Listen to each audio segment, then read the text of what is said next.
τις στιγμές που ήμασταν μάρτυρες κατά την διάρκεια που η πομπή με το σκήνομα, το σεπτό σκήνομα του Μακαριστού Αρχιεπισκόπου περνούσε από μπροστά μας εδώ στο Σύνταγμα.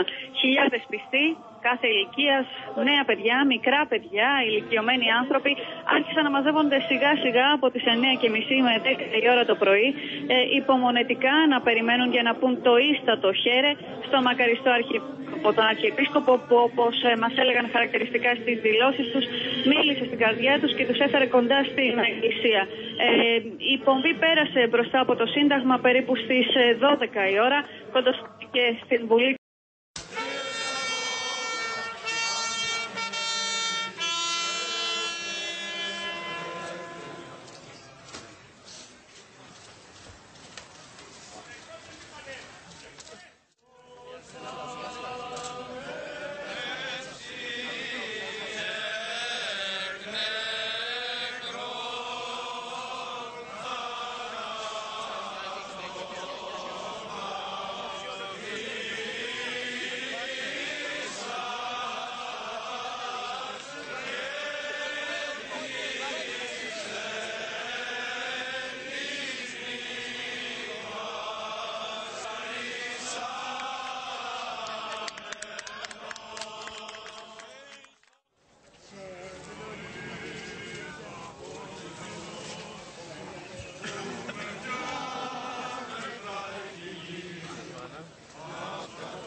Αθηνών, όπου τελέστηκε και η ταφή του.